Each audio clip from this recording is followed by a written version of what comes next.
Welcome back to another edition of the Just in Time podcast. I'm your host, Justin, and let's get into a recap of last night's game. It went really well, but let me start off. I'll be the first to admit I was wrong. I didn't think we had it in us to go over there and beat Clemson. Like I did say, I thought we were the more talented team, but talent and coaching always don't correlate. And I still don't think Brian Kelly's our guy, but there was a lot of improvements from last year on both sides of the ball. I think we were more balanced offense last night. The run game, I didn't think we were going to have a run game. I was wrong. Quarterback play was really good. We didn't have forced plays that turned into interceptions or fumbles. We had two fumbles. One of them didn't matter as much because it was a fourth down. We didn't convert anyway. At the end of the first four, we gave them 3 points. The game should have been 24-7, but we'll get into that later. Defense was a high point. And what really impressed me about our defense was every time Clemson had the ball and ran the ball, every time Clemson ran the ball, there was always anywhere between 4 to 7 guys making that tackle. They weren't just pushed around. They pushed around Clemson's offensive line. They hurried Klubnik a bunch, got a couple of sacks, made that guy make bad decisions, and that's what led to us winning that game. Wednesday, when we were talking about the game, we came down to it and we said the game would be won and lost in the trenches. That was correct. Our offensive line was bipolar at times. At times they looked really, really good. At times they looked like a high school offensive line. They didn't impress me to the point where I say that still isn't a big concern. But if we get to the point where we can hit our weapons out on the outside and run the ball like we did and keep it balanced, when you run the ball, it softens up the defense for the pass. And when you pass the ball, it softens up the defense for the run. They don't know what you're going for. I still think play calling was a bit atrocious towards the end of the game, especially in the middle of the game. They play a clip of Brian Kelly slamming his fist down on the desk from last year, saying that you have to be able to put the game away. And I still think they left room for Clemson to come back through. And, they gave Clemson too much time. I think they gave them too much of room to make this game a game where they would come back in, possibly win the game or tie the game and take it to OT. We need to work on that. When you can put a team away, put a team away. Don't worry about eating off the clock. Deliver the knockout punch. But, let's go into some stats. This is what was the rushing and passing leaders for both teams. Nuss was obviously passing.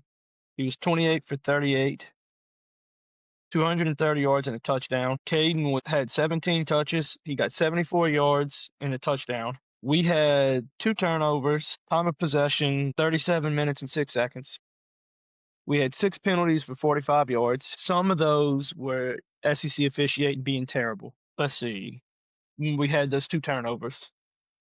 Klubnik was 19 for 38, 230 yards with an interception. After that, this game should have been 24-10 or 27-10. You take away that fumble in the first half where Clemson got that field goal, it should have been 27 or 24-7. We gave them those 3 points. But Randall for them was their rushing leader. He had 5 touches, 16 yards, and a touchdown.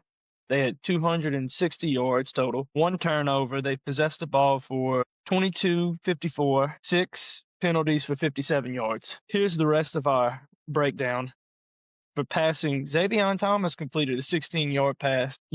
Nuss actually had 2 touchdown passes because the SEC officiating was horrible. I don't know how you call that play. Every other time a touchdown was scored on the ground in that game, that ball came loose.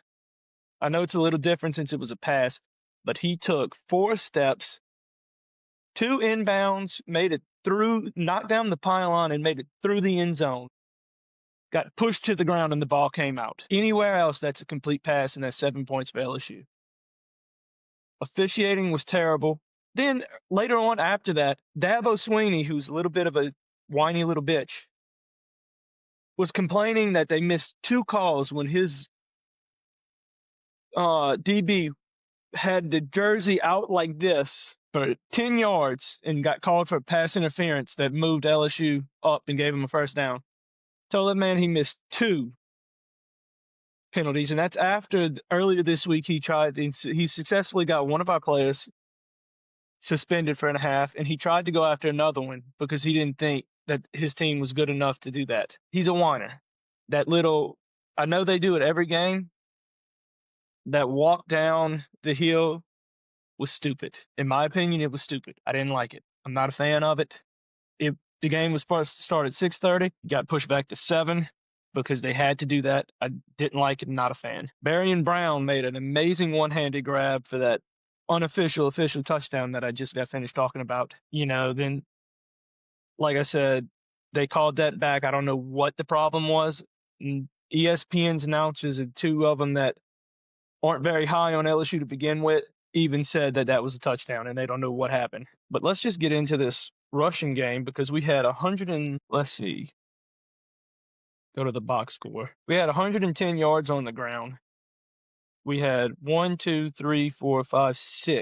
guys touch the ball, get carries for 29 carries, and we got 110 yards. Nuss had a 10-yard run. That's something we complained about. He didn't use his legs. He tried to force plays. He grew up. And he showed. Did he have a spectacular game? No, but he got cheap shotted at the end of the third quarter before the fourth quarter, and he got up and still led us to the game-winning touchdown drive. Here we go. Let's get into this. Okay? The defense. That's what won us this game. The defense came up, won us this game. They were stout. They didn't bend or break. At one point, they bent a little bit because they were on the field, and then we run one play, and Clemson gets the ball back off of a fumble. But our defense was really, really good last night. We make it to the playoffs. We make a strong run in the playoffs. This is why. We had three players in Woodland and Weeks and Perkins with 5 tackles. Woodland had 5 solo tackles, 1 sack, and a tackle for a loss. Weeks had 5 total tackles, 4 were solos. Perkins had 5 with 3 solo tackles. The team got 41 tackles, and 31 of the 41 were solo. We had special teams was great. I don't know what happened on that second field goal Ramos had, but he looked like he came up limping. Punt returning was good. Not punt returning. Chadwick's our punter. Punt returns were good. We had 1 return for 18 yards. They got called back on a BS penalty. Our punter Chadwick averaged 42 touchbacks. His longest was 52 yards, and he had 167 total yards punting. Had 1 interception. No, we don't really talk about those because we don't really do that. We had 1 interception. We had 2 fumbles, but we're not going to talk about those. Going on to the Clemson side. Clemson, they said, was going to beat us like a drum. K. Kupnick was going to do all these amazing things. He was 19 for 38, same yardage that Nussmeier had at 230. He averaged 6.1. He had 1 terrible interception. They only had 32 yards of rushing. The receiving had 230 yards through the air. Had 3 guys get 4 touches. Their defense was not what they thought it was going to be. They had 72 total tackles, 38 were solo. They only had 1 sack. So much for our offensive line not being able to hold up against this amazing Clemson D-line. Punt returns, they had 1 for 16 yards. Kicking was good. They were 1 for 2 with field goals, a long of 42. And they had 2 punters. One's their field goal kicker. They lined up for a field goal and did a little shot to eat up some time, but that was good. It was a good overall win for LSU. They went and they proved that the real Death Valley is in Baton Rouge. Got over a much-needed hump of winning the season opener after 5 years. Yeah, they 5 years. Hadn't won a season opener since 2019 with Joe Burrow. Part of those reasons were coaching. A lot of those reasons were coaching. Some of those were different reasons, but main point is we got over the hump. We beat a really good Clemson team, and it's time to move on and look at the next week, which, oddly enough, two of our next three opponents played each other last night. So let's go and talk about that a little bit. If I can find what I'm looking for. Let's see. So two of our next three opponents played each other last night. I'll talk about both. We've got La Tech at home next week. Louisiana Tech. Let's see. Yeah, that's what I wanted. Louisiana Tech ended up beating Southeastern 24-0. Let's talk about Tech first. So their quarterback went 14 for 19 with 130 yards, one touchdown. They had 133 yards on the ground, nothing too special. 33-yard runs. They had 130 through the air, one touchdown. Their defense had 83 total tackles, solo tackles with 33. They had 11 tackles for loss, 4 sacks, 1 touchdown. They had 2 interceptions. One was returned for 25 yards. Kicked 1 field goal for 41 yards. That's decent. Had 3 returns, 1 for 25 yards, or 2 for 25 yards, an average of 12.5. They're 1 for 1 with field goals. Their punter was good. He had 336 yards of, 59 long. What all boils down to is LSU should win that game pretty easily. I mean, nobody expects that to be a good game. Then after we have Florida, who is going to be the best game probably in September for us, our hardest fought game at home. Be the best home game for sure. They looked really good yesterday. They didn't play nobody. That's why I'm not talking about them, because we just don't know enough. Southeastern, however, didn't look good at all. They didn't score at all. They had 2 interceptions from 2 different quarterbacks, only 128 yards on the ground, 145 yards combined between the 2 quarterbacks on receiving. They had multiple guys with multiple touches. They fumbled twice. Their defense doesn't look too good on paper. They didn't have any interceptions or kick returns. Punt returns, they got solid punt returns, 17 yards. They didn't kick, and their punting, the special teams were decent from what they did. But, these 2 games weren't anything special. We can talk about Florida just because they played yesterday too, not just because they didn't play anybody.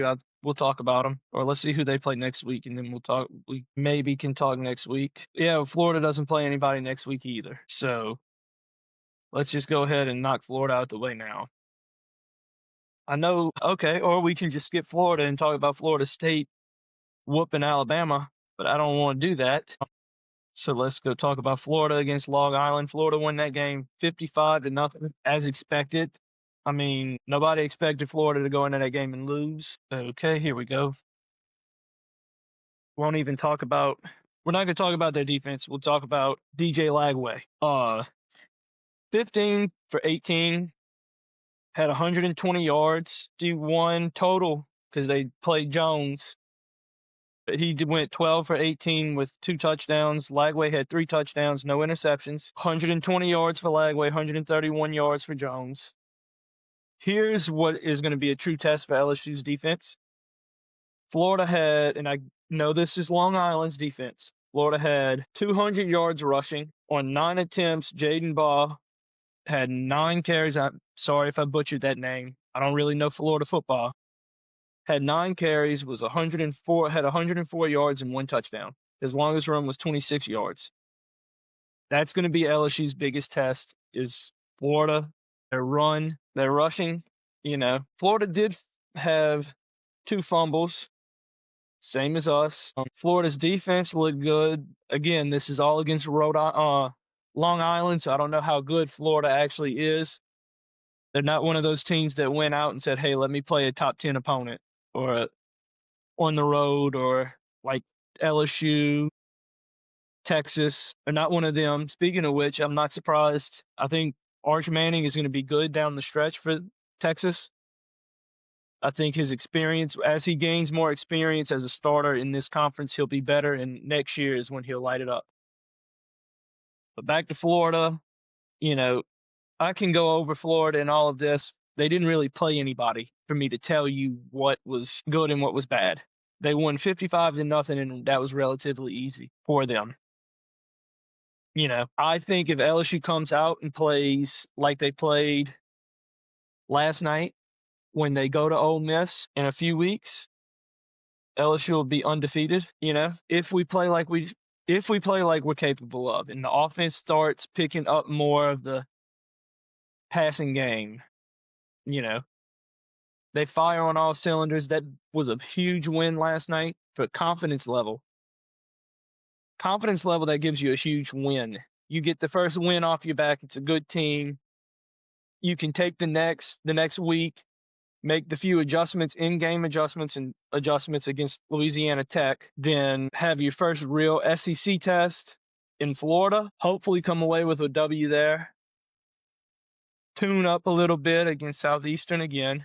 Hopefully. This is all hopefully. And then go into Oxford and beat Ole Miss. I think we'll be good. I think we might, after seeing what they did last night. Is there a chance they still lose 2 games? Yes. Is there a chance they go undefeated? Yes. Winning that first game just gives confidence. And confidence is a huge part. Will we be able to get where we need to be? I think so. I think LSU will be a great team this year. I think we'll be a playoff team this year. I think we have a few huge steps and we still have a few question marks that we need to answer. Once we do that, everything else will fall into place. That was a good win for us and the boys. They can come back to the real Death Valley. I don't know where they played at last night. That wasn't Death Valley. I think it was Memorial Stadium. But Clemson's got to come to the real Death Valley next year. We'll show them when they come down here, we'll show them what the Valley is. We'll just have to show them. But, as always, have a good day, a good night, or whatever you have. Just make it a good one. And please like and subscribe if you haven't already. It would mean a lot to me. I enjoy putting out these. It's fun for me. Yeah, just like and subscribe. Have a wonderful day. Thank you. And go Tigers.